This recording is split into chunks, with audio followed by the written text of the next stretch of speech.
Injil Lukas pasal 19 ayat yang pertama sampai ayatnya yang ke-10. Kalau sudah menemukan katakan amin. Belum kompak. Lukas pasal 19 ayat 1 sampai ayat yang ke-10. Kalau sudah menemukan katakan amin. Puji nama Tuhan. Baik, saya rindu kita membaca firman ini secara bergantian. Untuk kita menghormati firman Tuhan, saya mengajak Bapak Ibu kembali lagi berdiri. Kita akan bersama-sama membaca firman ini. Saya akan membacakan firman Tuhan yang nomornya ganjil. Bapak Ibu jemaat sekalian membacakan firman Tuhan yang nomornya genap sampai ayat yang ke-10. Demikian firman Tuhan. Zakeus. Yesus masuk ke kota Yeriko dan berjalan terus melintasi kota itu.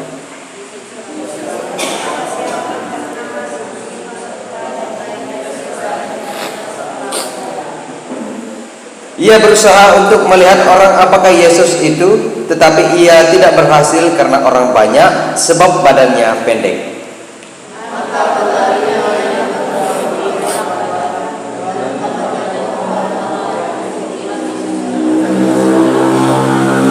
Ketika Yesus sampai ke tempat itu, ia melihat ke atas dan berkata, "Zakeus, segeralah turun, sebab hari ini aku harus menumpang di rumahmu."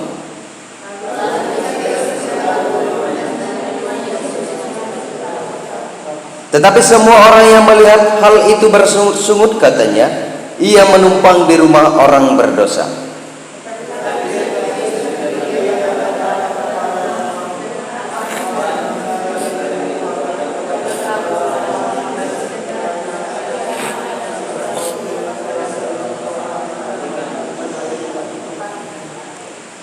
Kata Yesus kepadanya, "Hari ini telah terjadi keselamatan kepada rumah ini, karena orang ini pun anak Abraham.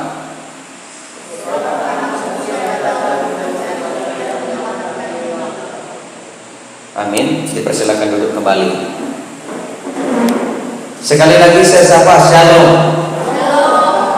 Baik, Bapak Ibu jemaat yang dikasihi oleh Tuhan, kalau Lembaga Alkitab Indonesia memberikan tema Zakeus, saya memberikan tema firman Tuhan yang datang kepada kita adalah Aku telah menjadi milik Tuhan. Aku telah menjadi milik Tuhan. Bapak Ibu jemaat, hari ini bahkan tadi malam sudah mulai agak macet.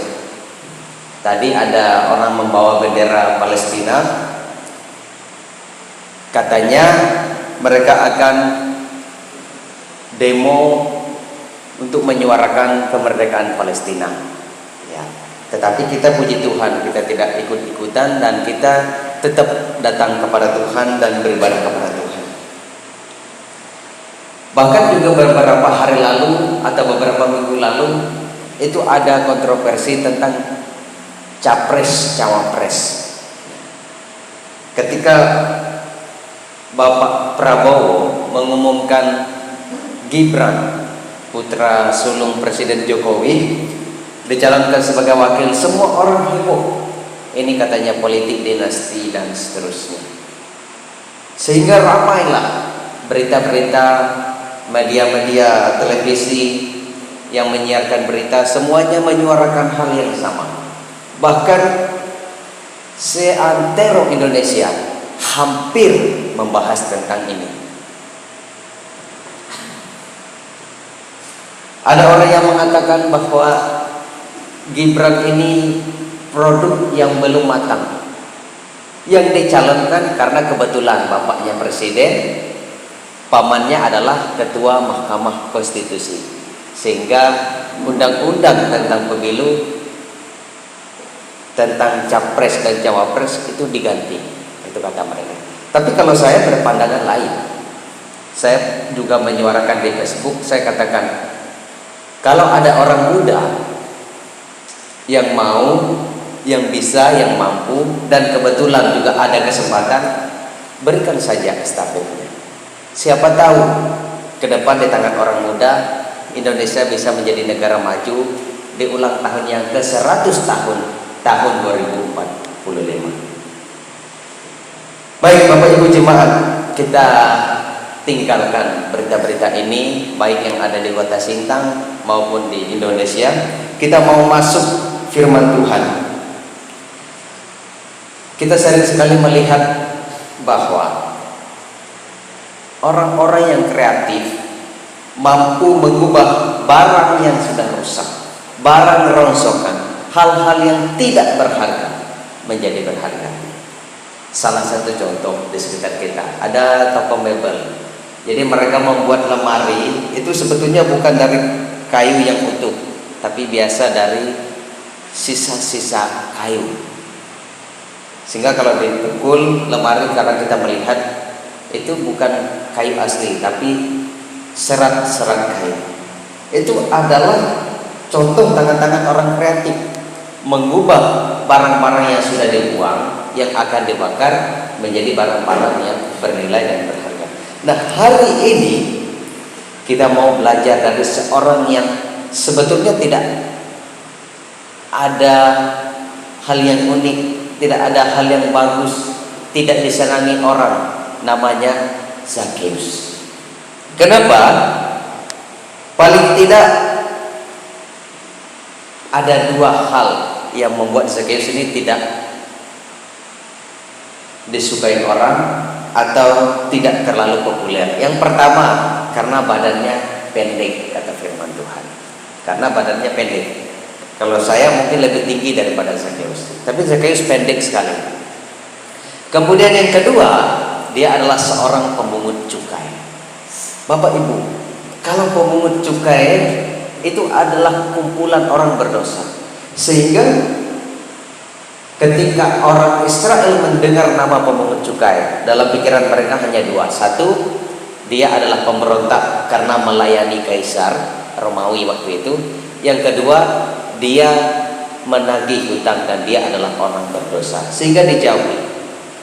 Nah, konon katanya Bapak Ibu, Matius yang menulis kitab Injil Matius adalah salah satu karyawan daripada Zakheus. Karena Zakheus ini bos pemungut cukai, jadi Matius adalah karyawannya. Kita kembali ke firman Tuhan. Firman Tuhan mengatakan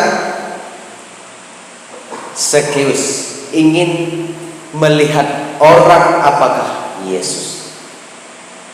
Sekali lagi, Zakheus ingin melihat orang apakah Yesus, sehingga ia berlari, ia mendahului orang banyak. Tetapi apa yang terjadi? Firman Tuhan mengatakan ada penghalang. Paling tidak saya mencatat ada 3 penghalang untuk Zakheus ini menemui Yesus. Yang pertama, karena orang banyak, firman Tuhan. Orang banyak sekali. Kalau macet di Sintang itu belum seberapa. Mungkin banyaknya orang ini sama dengan nonton konser ya. Banyak sekali ketika Yesus berjalan di kota Yeriko. Sehingga Zakheus tidak bisa, sudah badannya pendek, banyak orang lagi. Kemudian apa yang kedua? Badannya pendek. Itu halangan dia yang kedua untuk bertemu dengan Yesus. Kemudian yang terakhir, yang ketiga dan yang paling penting adalah ia dianggap orang berdosa. Tidak layak bertemu dengan Yesus. Ini orang berdosa. Makanya di akhir dikatakan bahwa banyak orang bersungut-sungut, wah, Yesus menumpang di rumah orang berdosa. Ada 3 halangan ini. Bapak Ibu, saya tidak tahu ya, apa yang menghalangi kita ingin bertemu dengan Yesus. Mungkinkah hati kita belum sepenuhnya bersarah kepada Tuhan? Mungkinkah ada dosa-dosa kita yang menghalangi kita untuk datang kepada Tuhan? Atau bahkan juga pikiran-pikiran kita yang menghalangi kita untuk berjumpa dengan Yesus? Karena itu Bapak Ibu jemaat, kita ingin belajar dari Zakheus supaya kita bisa berjumpa dan juga melihat Yesus. Zakheus berjuang. Pertama-tama ia berlari. Kemudian yang kedua, ia memanjat pohon ara. Ia memanjat pohon ara. Ketika ia berlari dan memanjat pohon ara, apa yang terjadi? Ternyata tepat ketika Yesus berjalan di depan Zakheus, Yesus langsung mengatakan, Zakheus, turun. Malam ini aku ingin menumpang di rumah. Bapak Ibu, saya tanya, Zakheus ingin berjumpa dengan Yesus, tapi 3 halangan. Dia orang banyak, dia pendek, kemudian orang berdosa. Setelah Yesus mengatakan, Zakheus, ayo turun, aku ingin menumpang di rumahmu. Senang nggak Zakheus?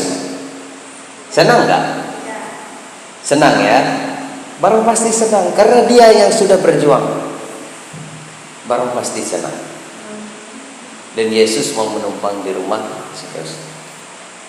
Dalam peristiwa ini saja ada pelajaran bagi kita. Apa itu? Ketika kita berusaha, pasti selalu ada hasil. Seberapapun usahanya kita, pasti ada hasil. Kalau Zakheus berusaha, berlari dan memanjat pohon ara, nah pertanyaan kita, apa usaha kita untuk pertama-tama berjumpa dengan Tuhan, yang kedua berhasil dalam hidup kita? Mungkin ada di antara kita yang sudah bekerja keras, baik sebagai karyawan, baik yang kerja noreh atau kerja apapun, itu adalah bentuk usaha kita. Tetapi kita mau belajar dari Zakheus. Setiap ada usaha, apapun itu, pasti ada hasil. Saya paling suka kalimat ini, sebab usaha tidak akan mengkhianati hasil. Karena itu marilah kita berusaha sebagaimana Zakheus berusaha untuk berjumpa dengan Yesus. Bapak Ibu jemaat yang dikasihi oleh Tuhan kita Yesus Kristus, kalau Zakheus sudah berjumpa dengan Yesus, kemudian apa yang ia lakukan? Zakheus mengatakan, Tuhan, kalau ada harta benda yang kuperas, akan kukembalikan 4 kali lipat. Itu firman Tuhan katakan, akan kukembalikan 4 kali lipat. Mengapa Zakheus mengatakan demikian? Karena Zakheus sudah menyerahkan hidupnya kepada Tuhan. Zakheus sudah mengatakan, aku telah menjadi milik Tuhan. Karena itu hati, pikiran, harta, semua adalah milik Tuhan. Makanya dia mengatakan, kalau ada harta benda yang kuperas, akan kukembalikan 4 kali lipat. Ini unik dan menarik, karena tidak mungkin pemungut cukai ini tidak memeras, sudah barang pasti. Kemudian Zakheus mengatakan seperti itu, berarti sudah barang pasti ia harus mengembalikan 4 kali lipat dari setiap orang yang ia peras. Jangan sampai ini Zakheus tekor, jadi orang miskin lagi, karena dia mengembalikan 4 kali lipat. Tapi apapun itu, firman Tuhan mengatakan, hari ini telah terjadi keselamatan dalam rumah ini, karena orang ini pun anak Abraham. Bapak Ibu jemaat, kita sudah semakin hari semakin dipulihkan oleh Tuhan. Yang tadinya ada orang yang sakit, kecelakaan dan seterusnya, boleh diselamatkan oleh Tuhan. Ada orang yang mungkin kesulitan perekonomian dan semakin hari semakin dipulihkan oleh Tuhan. Ada orang yang mungkin dalam keadaan sakit, melahirkan atau sakit apapun, dipulihkan oleh Tuhan. Kita sudah banyak merasakan anugerah berkat daripada Tuhan. Pertanyaannya, apa yang sudah kita kembalikan kepada Tuhan? Kalau Zakheus jelas. Mungkin kalau kita tidak punya harta yang kita kembalikan kepada Tuhan, berarti hati kita kembalikan kepada Tuhan, untuk kemuliaan nama Tuhan. Seperti pujian tadi mengatakan, menyenangkan hati Tuhan. Bapak Ibu jemaat, dalam 2 Korintus pasal 5 ayat yang ke-17 mengatakan, barang siapa yang ada di dalam Kristus, ia adalah ciptaan yang baru. Yang lama sudah berlalu, sesungguhnya yang baru sudah datang. Artinya apa? Kita sudah dibebaskan, kita sudah dianugerahi keselamatan, dan sudah menjadi tanggung jawab kita untuk mengembalikan kepada kemuliaan nama Tuhan. Akhirnya Bapak Ibu, kita ini adalah seperti seumpama barang bekas. Awalnya tadi mungkin kita seperti Zakheus, orangnya pendek, orang berdosa, tetapi pada akhirnya Yesus memilih Zakheus. Mungkin kita mengalami hal yang sama. Kita sering dikecilkan oleh orang, tidak dianggap, direndahkan, diremehkan, dihina. Tapi kita adalah salah satu bagian daripada biji mata Tuhan. Amin. Kita bagian dari biji mata Tuhan. Karena itu kita harus bersukacita dan mengucap syukur karena Tuhan telah mengambil kita, mengolah kita dari barang yang rusak menjadi barang yang berharga, yang tidak ternilai harganya, yang menjadi biji mata Tuhan. Saya ingin menutup firman Tuhan ini dengan dua kisah. Kisah yang pertama tentang keluarga yang miskin. Adalah sebuah keluarga miskin, mencari makan saja sulit sekali. Tapi dia punya anak. Dia punya anak laki-laki. Ketika suatu saat datanglah seorang tokoh penting, favorit, populer, artis datang ke daerah mereka. Ketika datang, ia mengambil kesempatan itu. Ia membawa sebuah baju, meminta tanda tangan orang artis itu, dan ditanda tangan. Ternyata baju yang dia minta tanda tangan ini adalah hasil daripada penjualan orang miskin ini. Awalnya dia jual cuma 10.000, tidak laku. 5.000 saja tidak laku. Tetapi ketika ditandatangan oleh artis ini, ternyata bajunya laku 500.000. Itu karena ada orang populer yang sudah menjadikan baju ini menjadi benda berharga. Nah, kita sama sebetulnya, sama seperti baju tadi. Tuhan sudah mengubah kita menjadi orang-orang yang berharga. Makanya kita sangat bersukacita. Cerita yang kedua, seorang tokoh bernama Profesor Yohanes Surya. Dia ini pernah mengatakan bahwa di dunia ini tidak ada orang bodoh, yang ada hanya orang malas. Kemudian dia kumpulkan, datangkan 10 anak yang paling bodoh di Papua. Ini bukan yang pintar ya, datangkan 10 anak paling bodoh di Papua. Mungkin kalau bodohnya di Kalimantan, daerah saya paling banyak ya. Tapi kebetulan nih orang Papua. Kumpulkan 10. Dia didik, dia bina. Tahu nggak Bapak Ibu hasilnya apa? 10 orang ini semuanya juara Olimpiade dunia, tingkat internasional. Luar biasa kan? Ini kenapa? Karena Profesor Yohanes Surya ini sudah mengubah anak-anak yang bodoh ini diajar, dididik, dan menjadi pandai. Dan kita juga percaya kalau Tuhan sudah mengubah kita,